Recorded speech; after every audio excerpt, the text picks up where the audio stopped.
This is the Wrestlebread Podcast, bringing you the latest news, recaps, and analysis of AEW and WWE. Get the unique perspective from a wrestling fan of over 25 years. Here's your host, Jaydee. What's going on, guys? This is Jaydee, and this is episode 6 of the Wrestlebread Podcast. So there will not be any spoilers here for Avengers Endgame, but I did watch it over the weekend, and I feel sorry for those who watched Avengers Endgame and Game of Thrones in the same day, because that is very emotionally draining, first off. So we had this very emotional weekend with Avengers and Game of Thrones, and after that type of a weekend, you come to the week and you say, I want something that makes me feel better. And you tune into Raw, and it doesn't make you feel better at all. But we're still going to look into what happened during Raw and SmackDown. But first, let me give you some breaking news. At 12:05 midnight a couple of days ago, Dean Ambrose is no more. Now, we have Jon Moxley, who released a nice high quality video, first of all, of him breaking out of the prison by hitting the wall with his shoulder, which is some very strong arms and shoulders, might I add. He breaks out, then he gets chased by the big dog, climbs up the fence with barbed wire on top. His arm got caught in the barbed wire, then he snatches off his arm with the barbed wire attached to it. Then you see him training with a punching bag and training in the ring. He walks past by a wall that had dice and said the word Viper on it. And then he shows his bloody fist in the camera with the barbed wire still wrapped around it. My goodness. The video had to been, 2 to 3 minutes long, and people was breaking this video down like it was an old piece of literature. You wonder why you had to take those literature classes. Why did you have to read Shakespeare when you were younger? This is why. This is why you went through all that in English class. It's so that when you see a video with no words and you sit there and you break it down like it's a piece of Shakespeare writing. There's people who came out of the woodworks saying that, prison is the asylum or the prison is the WWE. Him being chased by the dog is Roman Reigns or the Shield. And then he had to climb the fence, and the fence represented his contract, but he got stuck in the fence because he was stuck in the contract, and then he had to snatch his arm out to break him out of the contract. The numbers that was written in chalk on the wall, you notice that part of it was highlighted. It's the number 25. There's the dice on the wall. That is the number 25, which means May 25th, he's going to be at AEW. It's like, goodness gracious. If Moxley's point of this video was to get people talking, he definitely did it. Because people are breaking down this video like so deeply, like deep meanings to what each and every piece of the footage represented it. But I can't wait to see what he comes out with next. I felt as though he was definitely misused when he was in the WWE. I wish him all the luck, really. So we got an announcement too this week that there will be a Saudi Arabia show on June 7th with Goldberg, Brock Lesnar, who retired from MMA, and The Undertaker. So I'm guessing that the reason why we have AJ Styles versus Seth Rollins now is possibly because Lesnar may get the title back on June 7th. I don't know what they're going to do with The Undertaker. Who knows what Goldberg's going to do, first off. The past couple of Saudi Arabia shows, from what I read, or highlights that I've seen, it wasn't the best of shows. But unfortunately, we get the big names that comes to these Saudi Arabia shows because they throw all the money to it. I really hope with all this that the UK, like I had said before, gets a WrestleMania or a SummerSlam, something. Because they're the ones who spend thousands of dollars to fly to the US for a whole week, they go to the NXT, they go to WrestleMania, they go to the Hall of Fame, they go to Raw, they go to SmackDown. They're spending thousands of dollars to see the Super Bowl of wrestling, but you decide to try to put your best show for a country that y'all know the news. I'm not going to say it here. We're going to keep it positive. Power of positivity here. But speaking of Lesnar, he actually gave an interview. He was a speaker at some celebrity dinner auction up in Canada, and he actually made mention that The Rock often asked him to be in his movies, but he always turned him down. And Lesnar said that the reason why he turned down doing movies with The Rock is because The Rock always has to win his fight scenes in his movies. Which is true. In every movie that The Rock has been in, he has played pretty much the same character. Over the top strong, beating up 20 people at once, and always comes out the hero. But the line that makes the whole interview is when Brock Lesnar said, the difference between us is he gets pedicures and I don't. Brock Lesnar gives no fucks, ladies and gentlemen. I don't expect to see Brock Lesnar to be in any movies. I don't think Brock Lesnar has been in any movies, truthfully. I mean, he's just straight up, I want to kick everybody's ass. Like, come on, let's really think about it. The Rock and Brock Lesnar together. The way I imagine it is The Rock and Brock Lesnar are doing a fighting scene. Ain't no Brock Lesnar. Brock Lesnar can care the hell less. And I can imagine Brock Lesnar actually throwing a punch to The Rock. And then The Rock goes, he just punched me, yo. Where's my agent? I'm gonna sue somebody, get me in makeup. Sorry, but The Rock has gotten soft to me. Ever since when he came back to WWE to go against John Cena, and he cut a promo and he added dramatic music to his promo, that's when I was like, nope, that's Dwayne. That is no longer The Rock. Going on to with the Saudi Arabia shows. So like I had mentioned in the last episode, I believe, they canceled the pay-per-view show that was going to be in Tacoma, Washington on June 16th. No, not Tacoma, Washington. I'm sorry. It was in San Diego on June 16th. Now there's going to be a pay-per-view on June 23rd in Tacoma, Washington called Stomping Grounds, which is a lot better than Great Balls of Fire. So I guess we can assume we can take this pay-per-view a little bit more seriously. But I am still wondering if the people who paid tickets for the show in San Diego still paid pay-per-view prices and if they got some type of refund or money back. Because, like I said, they normally suggest pay-per-views pretty early, especially since we're 1 month away. The people in San Diego should know that there was a pay-per-view coming. So I'm wondering if they got some type of refund. And then for the people who in Tacoma, Washington, who brought tickets thinking this was going to be a normal house show, come to find out it's an actual pay-per-view, like, they probably got their tickets for dirt cheap. But, we'll see what happens. We'll see what happens with Stomping Grounds, because it's going to be whatever fallout that happens with Saudi Arabia. But someone we may not see at Stomping Grounds is Lio Rush, who has had backstage heat. He's been rubbing people the wrong way because he's been having his wife with him at all times and even at rehearsals. I don't think his wife is a wrestler, so I find it kind of weird that he needs her with him at all times. It kind of gives me that Macho Man Elizabeth vibe, if you know what I'm saying. I love my hubby as very, very much. We've been together for over 13 years now. But if he's at work, I don't have to be there with him all the time, Let each other breathe a little.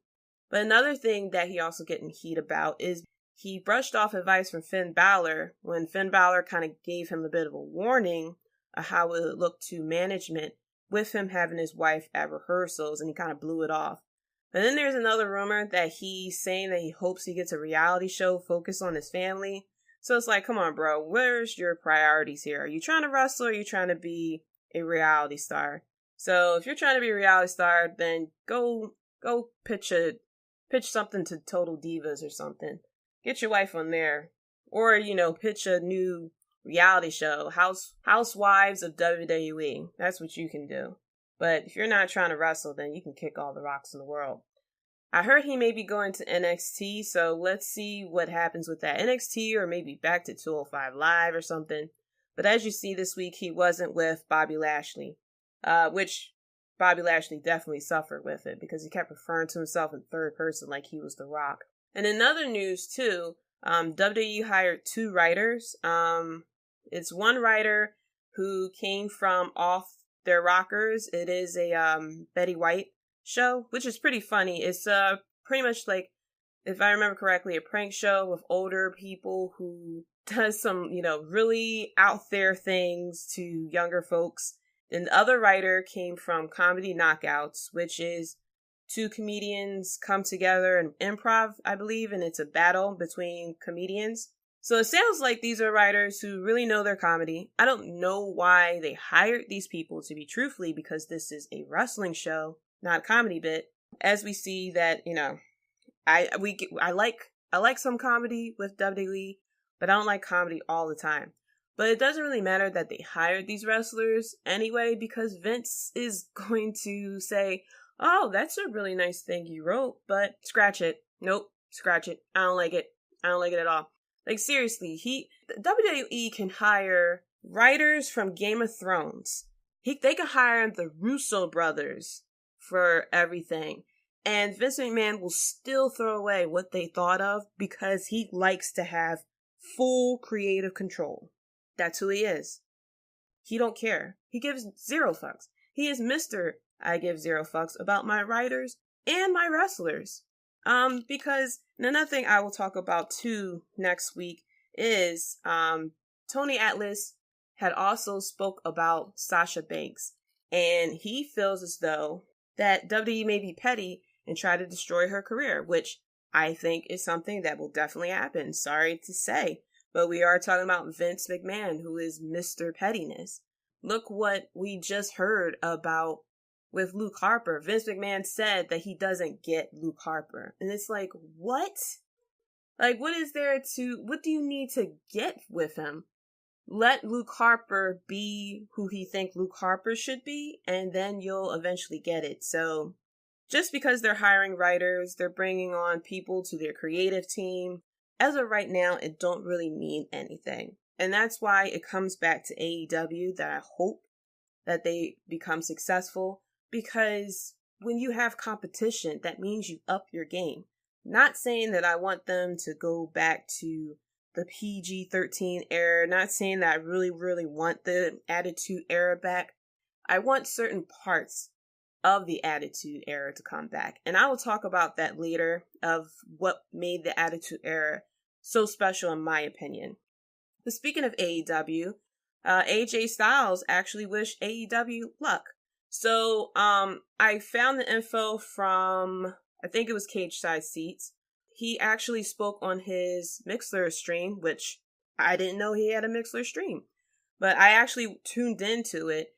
He has a Mixlr stream where he plays video games and he talks to people while he's playing.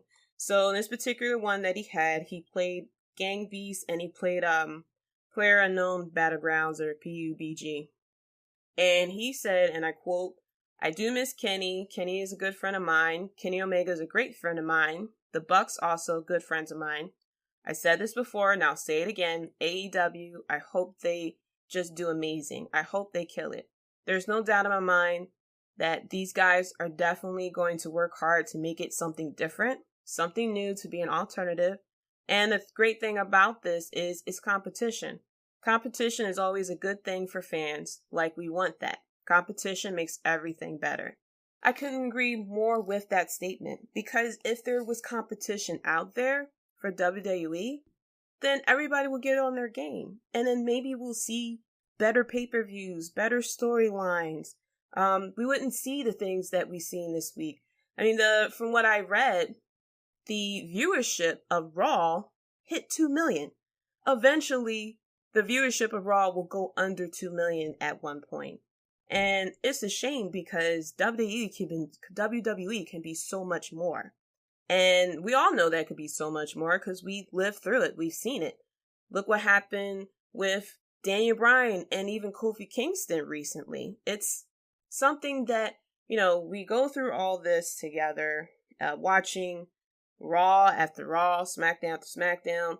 having DQ and count out finishes on pay-per-views, just to have moments like that. And those are the type of moments that will live on forever. We'll always remember the Kofi Kingston storyline, just like we remember the Daniel Bryan storyline for 5 years ago. Just like how you remember Vince McMahon versus Stone Cold Steve Austin from almost 20 years ago now? Competition does make everything better. And I really hope that AEW does well and definitely be successful. So speaking of AEW, a new episode of AEW's Road to Double or Nothing came out recently. And in this episode, Cody Rhodes had cut a promo on the Attitude Era. So he actually responded to to what Triple H had said at the Hall of Fame when he called AEW some pissant company. During Cody's promo, he had said, you mean to tell me some pissant bodybuilder making every match a no DQ around the crowd, throwing the jib cam at his opponent compares to a Kenny Okada match? Or some Braun Panties Spectacular can match up with what the women did last September 1st? Or even Dwayne, as electric as it was, rhyming and raising. Was it really better than what Punk said sitting on that stage? This match is generations versus generation. I am not here to kill Dustin Rhodes. I'm here to kill the Attitude Era. My whole class of peers have been compared to these gilded late 90s through early 2000s for over a decade, and it's an utter shame. Sure, you paved the road for us, but gosh, you set the speed markers at 35 because you're terrified of us putting the fucking foot down on the pedal. I mean, he said it right there. He can feel the way he felt about that. And, I agree. I can understand where he's coming from because, yes, we always compare everything to the Attitude Era. Comparing the Attitude Era to now. Now, of course, there's bad things about the Attitude Era. Just like he has said, the way that the women were treated was horrible during the Attitude Era, even though we had Lita and Trish. But there were a lot of good things about the Attitude Era that can be brought to today's era. So that's what I'm going to talk about now in my weekly segment this week. What's so special about the Attitude Era? And in my opinion, there are 4 things about the Attitude Era that made it so special. And of course, there are some bad things about the Attitude Era. The number one thing that made the Attitude Era so special was the creativity with the wrestlers. Now, because there was WCW with the Monday Night Wars, and plus, of course, there was the PG-13 rating for Monday Night Raw, and then later on SmackDown, the wrestlers had a lot of creativity. They were able to take their gimmick and make it whatever they wanted. So there was no difference between Stone Cold Steve Austin and Stone Cold. You had The Rock, you had Triple H, you had a lot of people in the Attitude Era that were believable. Now, of course, you know that The Undertaker wasn't a dead person after a while, but he made you kind of believe it sometimes, especially during the Buried Alive matches, casket matches, him being set on fire, basically. You knew that it wasn't like 100% real, but when you're in that moment, you're like, how the hell did he do that? How did Undertaker get set on fire and then come back to life? And not only did you have the creativity and the freedom with it, you had great promos back then too. And that was because the wrestlers weren't handed a script. The wrestlers were told, hey, cut the promo the way you want it, however, the way your character will say it. You can definitely tell the difference between when a promo is scripted and when the person had the freedom to say the promo. The greatest example of this today is Ronda Rousey. You notice when she was given the script, especially, I think it was the night that she was posting an open challenge match and Bayley came out. She couldn't get through the promo because she was trying to do whatever the script was that they gave her. I guess she was about to talk about her match against Sasha Banks, and it was so bad that the crowd was booing her. And she still was trying to cut this promo. I forgot exactly what she was saying, But it's like, oh, sometimes you lose in life, and sometimes you win in life. It was something along those type of lines. And it's like, it wasn't believable. And then compare that to March 4th, if that's the correct date, in Philadelphia, when she just went flat out, screw the woo, screw the man, I'm done with this. And she turned completely heel. That was one of the best promos that Ronda Rousey has ever cut, in my opinion, outside of her YouTube videos. It was believable. It matched her, okay? It matched Ronda Rousey. When you look at Ronda Rousey and you know who Ronda Rousey is, you expect this badass, I'll kick everyone's ass type of attitude, not the coming out with a smile, waving everyone, shaking hands, kissing babies. Like, no, I'd rather see Ronda Rousey kick people in the face, foot on the face with holding up the title high, like she did on March 4th. That's the Ronda Rousey. And you also had, another thing that was great about the Attitude Era was you had multiple storylines and you had multiple top guys. When you had The Rock versus Stone Cold, you couldn't tell who was going to win that match. Now, you know who's going to win the match based on who's going against who. You had all these different top guys who could have went after the belt at every moment. And not only did they have top guys, they treated every belt like it was important. The IC title, the tag team title, the hardcore title as well. It wasn't everyone is aiming for the top belt. Everyone was aiming for every belt. And it made each match felt special and important. Another reason why the Attitude Era was so special, and then I had talked about it, and AJ Styles had also mentioned it too, is competition. And not only competition between WWE and other promotions, but competition with each other in WWE. Everybody wanted to be the top, and because they had the creative freedom with their own character, they did whatever they could to be on top. And with that, each week, of course, you had some segments that really didn't garner much attention, but it created moments where it's like one person could be popular, insanely popular, but someone else can become insanely unpopular too. So the Attitude Era wasn't always about, blood and gore and stuff like that. It was the core thing of the fact that it was creative and there was so much freedom of what you can do that you wanted to tune in every week to see what was happening next. And another reason why the Attitude Era was so special too, and this is the last reason actually, and that's because the feuds had meaning. People weren't going against people just because. So you know how with Raw and SmackDown, you kind of had feuds that were kind of thrown together. It happens all the time. Once SummerSlam is over and you have the period between SummerSlam and the Royal Rumble, even including Survivor Series now, you have that big slump where there's just meaningless feuds going on. And it's just throwaway feuds that this person is going against this person just because, just to get things out of the way. People are being placeholders as champions, things like that. In the Attitude Era, and this is 95% of the time, the feuds had meaning. There was a purpose for everything. There's a reason why Stone Cold Steve Austin and The Rock went against each other. There's a reason why Vince McMahon was going against Stone Cold. There's a reason why Mankind was feuding with The Undertaker. Each feud had a meaning. People were going against people for an exact reason. An example of this today is The Miz versus Shane. There's a reason why they're feuding against each other. Even around the first 2 times when we had Kevin Owens versus Sami Zayn, everybody wanted them to fight forever, and then eventually they started to fight forever, and people got tired of it.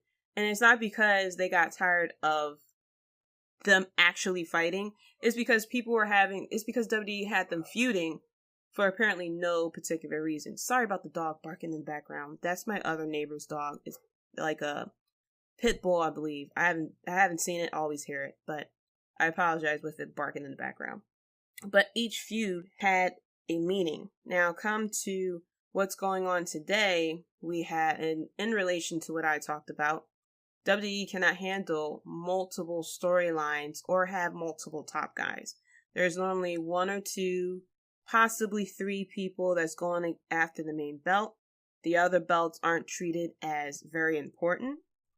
There's not that much competition. There's somewhat trying to be competition to get to the top, but everyone is limited because they don't have the creative freedom. I mean, we've seen people who took characters and gimmicks and ran with it and made it good and made it special. And like I had said, there are feuds going on today where people are going against each other just because. Now, not to say that the Attitude Era is nothing but rainbows and sunshines. There were some bad things about the Attitude Era. First of all, the women's division. They had bra and panties. I understand that they were targeting teenagers, mainly teenage boys, and so they threw sex around a lot. But the women's division suffered. We had Lita, we had Trish, we had Molly Holly, etc.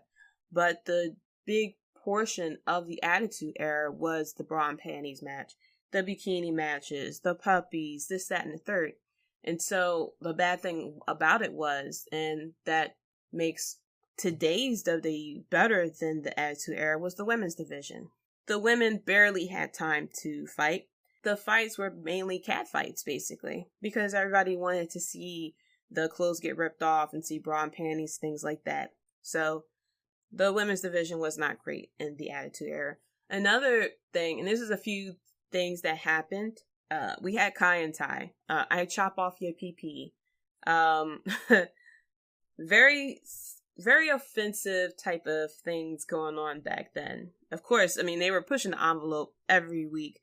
Vince McMahon didn't have the answer to shareholders, didn't have the answer to sponsors, things like that, because they had the PG-13 rating. Sponsorships knew what they were getting into. Vince only had to answer to himself, so he was able to do whatever he wanted. Another thing that made the Attitude not so special was the chair shots and the blading. Of course, we all remember the gore, get the tables, things like that. But there was an I Quit match, Mankind and The Rock, where Mankind took like 11 chair shots to the head. Of course, back then it was great TV, but when you really think about it, even when I saw it, like, it kind of turned my stomach, because I'm like, there's but so many times a head can get hit by a metal chair without any protection or anything. And then, of course, we had people who were blading. I mean, look at Devon's forehead for an example of why you shouldn't do that. We also had, and then another thing too, one of the worst Undertaker matches at WrestleMania was his match against Big Boss Man in the Hell in a Cell, where the Boss Man was hung from the cell and he pretended to be dead. Definitely pushed the envelope a little too far sometimes back in the Attitude Era. But we don't get that now, because not only we have the PG warning, but WWE has to answer to sponsors, answer to shareholders, board of directors, things like that. But those are the things that were bad about the Attitude Era. All in all, the one thing that I really loved about the Attitude Era was the creative freedom that the wrestlers had. And the wrestlers got to do what they wanted with their character. Hopefully, with Cody Rhodes bringing up AEW, we have the pay-per-view coming. We have Double or Nothing coming in a few weeks. It's a rumor that they're actually going to officially announce that they're getting a TV deal, allegedly in October. Hopefully, we'll be taking the spot of SmackDown once SmackDown moves to Fridays on Fox. And I hope that they kill it so that we can possibly get the creative freedom back and see what comes from it. So this week, like I had said earlier, Raw wasn't that good. SmackDown was a little better than that. So I'm going to go over some of the things that happened this week. First off, what is going on with the women's division? I mean, it seems like after the women had main evented, and we had Becky, and we had Ronda Rousey, and that whole feud, we had Asuka. It seems like now that Becky Lynch has 2 belts. The division has gone down the drain again. We had the tag team titles that are now put on the Iconics, who aren't really wrestling or defending them, and then when they're wrestling, they're actually losing. And the titles don't really seem as important as they should. I mean, we all remember when Bayley and Sasha Banks were saying that the titles will be defended on all brands, they'll be defended on NXT, which I don't know how. If a tag team from NXT wins the titles, does that mean they automatically go up to the main roster, or do they stay in NXT and the main roster people go to NXT to face them? It just felt like there were a lot of questions that Vince did not want to answer. But we had Alexa Bliss going against Naomi, and Alexa Bliss had issues with her shoes, and she had to keep tying her shoes, and it's like, come on, what is this? I mean, the women aren't given that many storylines or that much time to shine, and it feels like when they have the chance to shine, it's not being taken seriously. And it feels like we're back to pre-Ronda Rousey, where sometimes the women aren't being taken seriously. But Sami Zayn is awesome. I mean, Sami Zayn came out, he taught us a few words, and he told us all to go to hell. First of all, Sami Zayn coming out during his entrance, falling on the ground, dancing, acting crazy, straight awesome. I don't know what they're going to do with Sami Zayn with all this. It was a rumor that he was supposed to go against Luke Harper, but since Vince doesn't get Luke Harper, that they're not going to do anything with it. So while Sami Zayn's promos are very awesome, we are like 3 weeks away from a pay-per-view. So I would like to see what type of feud this is leading to. We also got AJ Styles versus Seth Rollins, which I'm surprised we're getting now. I was hoping that we would get it for a big pay-per-view like SummerSlam, because this type of feud deserves that. But like my theory, I think they're doing this now because we have the Saudi Arabia show coming up in June. And the only time Brock Lesnar works is when he gets a title shot and he gets the title. So I'm hoping that's not the case. I'm hoping that we get AJ Styles and Seth Rollins kind of feud for a little bit. But unfortunately, it's May, so I don't know how they're going to let it drag out for 3 months. Unfortunately, WWE does not have the greatest track record of keeping a feud hot for a long period of time. When I say a long period of time, I mean 3 months or more. We've seen what happened with Becky Lynch. Even though as hot Becky Lynch was against Charlotte, and we were looking for her versus Ronda, Becky versus Ronda 1-on-1, they, of course, because the storyline took so long, they dragged Charlotte into it. Then they had Becky suspended, and then had her fight to get unsuspended. It was just a lot of mess that was very unnecessary, and it made the storyline drag on. It felt like for too long. So I don't know what they're gonna do with AJ Styles versus Seth Rollins after Money in the Bank. If they're gonna try to let this feud drag on. I forgot what feud it was, but there was a feud that the fans really wanted that WWE decided to just give to us just so they can get it out of the way. And I'm hoping that AJ Styles versus Seth Rollins isn't going to be that they're only giving this to us now because they have different plans for SummerSlam. We also had Shane pulling double duty. He appeared on Raw to go against, well, he actually distracted The Miz from his match with Bobby Lashley, who appeared on Miz TV and was weirdly referring to himself in third person. He had a match against, The Miz had a match against Bobby Lashley, which Shane McMahon came out and started to distract The Miz during the match as well. So Shane is pulling double duty between a feud with The Miz and a feud with Roman Reigns, so we'll see what comes with that. The Revival got each other's backs, literally.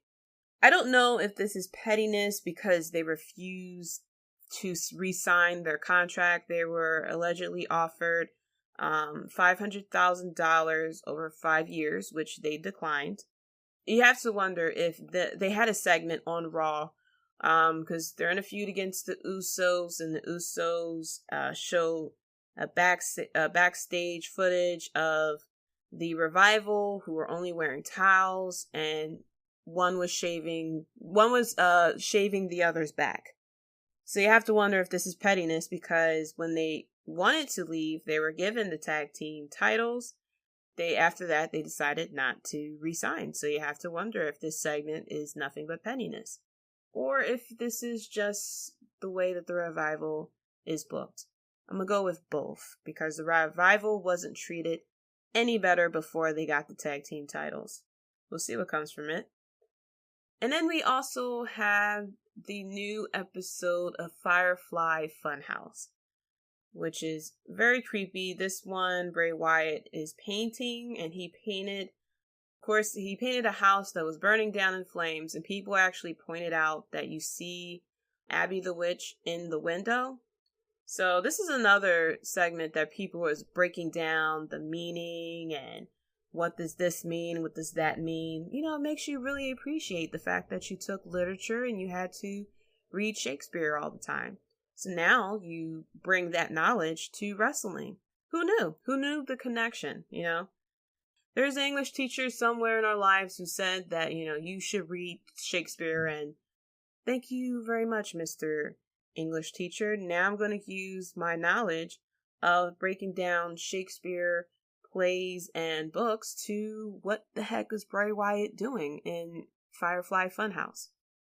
This episode, well, the whole Firefly Funhouse, it has that very creepy, dark undertone. Like I had said last week when the first episode came out, that it reminded me of that scene in It where Pennywise is in the crowd of a kid's show and they started chanting, "Kill them all."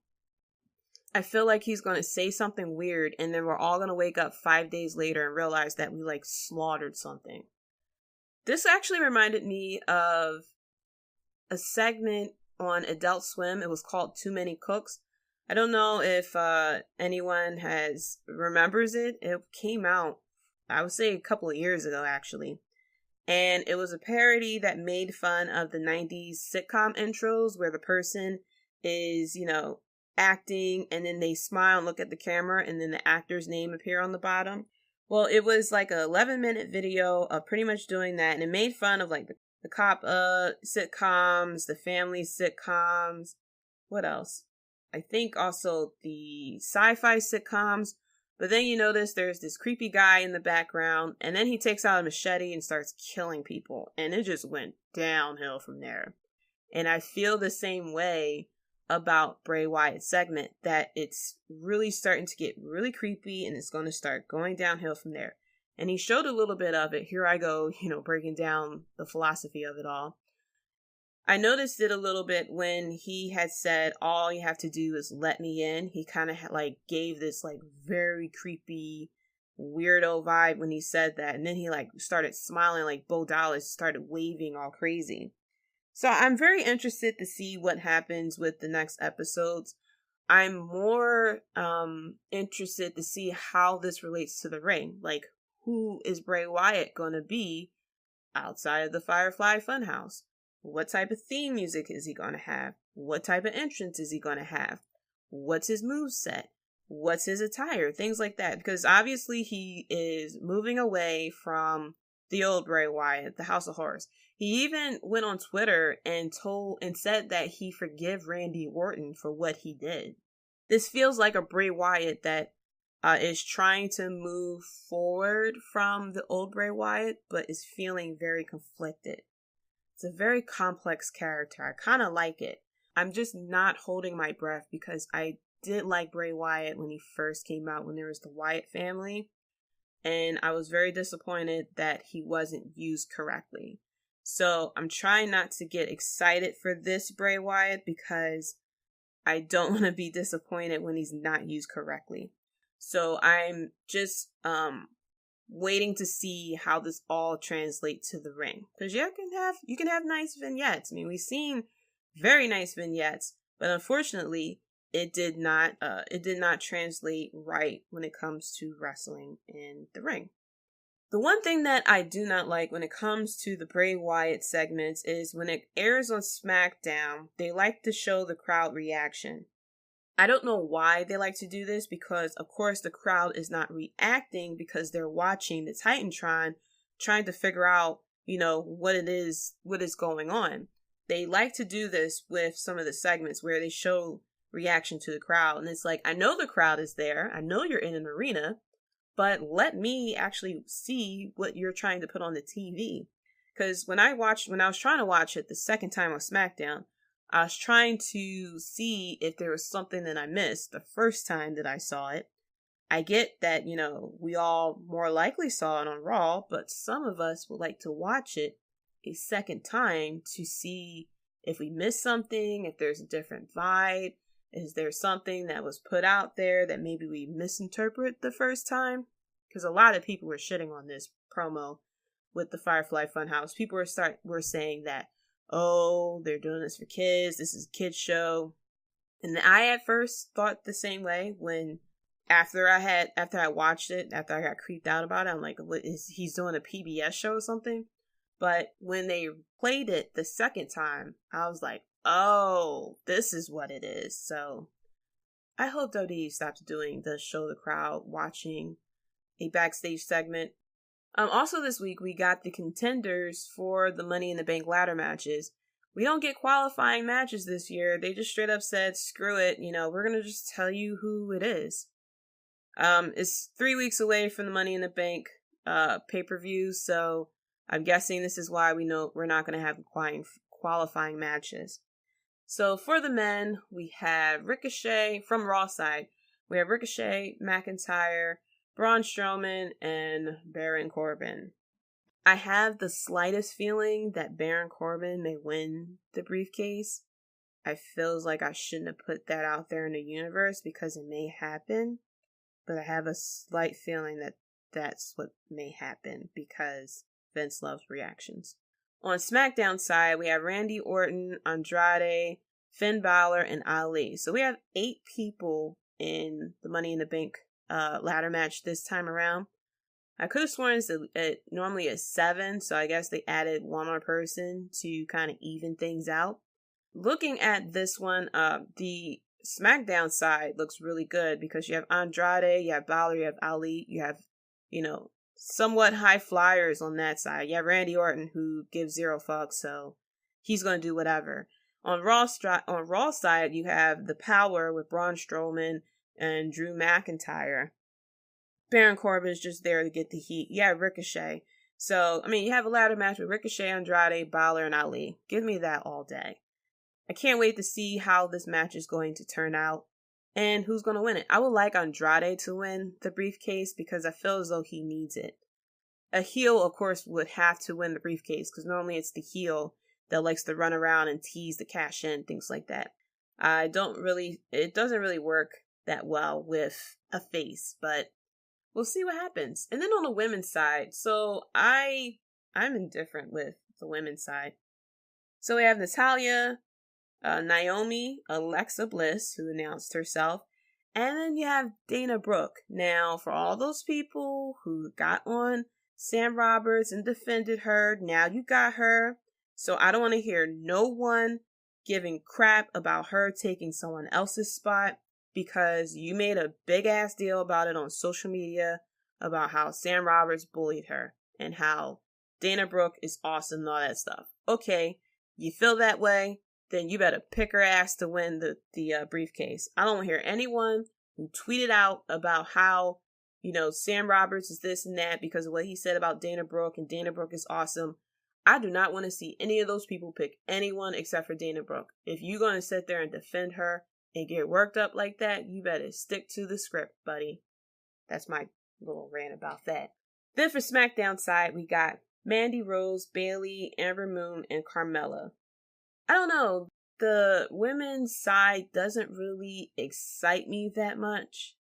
Like, it doesn't make me go, ooh, ah, like it does for the men's side. And I say that because I see Naomi. Naomi's going to do some spots. Even Amber Moon. But I don't see Dana doing it. I see Natalya doing power moves. I'm trying to think if Bayley's been in a ladder match before. My mind's going blank. I don't know if Bayley did a ladder match before. I'm scared of Alexa Bliss because Alexa Bliss constantly gets concussions. Mandy Rose, we'll see. Missing from the ladder match. Other people who could have been in it. You have Zelina, Lana, Alicia Fox, the Riot Squad, all 3 members of them actually. Sonya Deville, Mickie James, Tamina, and a Nikki Cross, who hasn't been heard of since the Superstar shakeup.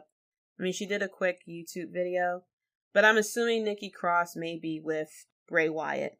I'm not sure why any of the Riot Squad members are in the match. I guess they're going to give Dana more of the power moves of the match. Mickie James, I don't really see her doing this type of match. Alicia Fox probably would have gave us a great Fortnite dance or something.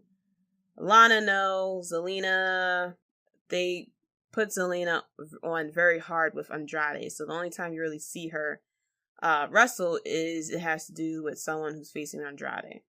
That's what we get with the women's ladder match. Hopefully I'm completely wrong with the women's ladder match and we get an awesome match out of these 8 ladies, but truthfully and honestly, I'm not seeing it because these women hasn't been built up strongly, truthfully, to really put on this type of match. I probably sound like an asshole saying it, but that's how I feel. I would like to have seen Beth Phoenix win this type of match. You know, her and Natalya doing a lot of power moves with this type of match. That would have been very interesting to see. But the way they set up the match on the Moment of Bliss, you had Natty saying, I'm going to be champion. No, I'm going to be champion type of thing. Naomi, I definitely see doing some ladder spots because she's very athletic. Alexa Bliss, like I said, injury, so I'm very iffy with her taking bumps in the ladder match. I'm hoping that these women prove me wrong. The Hardys give up their titles due to Jeff's injury. Lars Sullivan came out and decimated them. And then R-Truth came in, tried to give Lars Sullivan a chair shot, which Lars Sullivan, Superman punched the chair out of his hand. They're really building up Lars Sullivan. He keeps coming out to attacking different wrestlers. So I don't know what type of feud he's actually going to start. Like, maybe he starts a feud with R-Truth. I don't know what they're doing with Lars Sullivan, except for having him come out randomly to punch people and slam them down. But the sad thing about this segment, is that the Hardys gave up their titles. It's like, yeah, who are they going to give the titles to? So you have Rusev and Nakamura. You have Heavy Machinery. You can't count the New Day because Big E is out. So I don't know who would win the title. The only tag team that I see winning the title would be Rusev versus Nakamura. But then it's like, well, who they're going to feud against? Unfortunately, with the Usos over on Raw, they broke up the bar. You have Big E is injured. There's really not that much to the tag team division in SmackDown, which is really unfortunate because SmackDown had the reputation of making the tag team titles and the tag team division mean something. I hope that Big E comes back soon from his injury. We'll see what they do. We also had, lastly, Roman Reigns overcomes things again. And I understand that people are connecting Roman Reigns with the person behind Roman Reigns, but they're doing it again. They're making Roman Reigns the underdog when he doesn't need to be the underdog. WWE likes to play this thing with him where it's, one versus all. Can he overcome? So they put him in a handicap match against the B team with Elias as the special enforcer. Of course he wins. They can do so much more with Roman Reigns besides the underdog thing.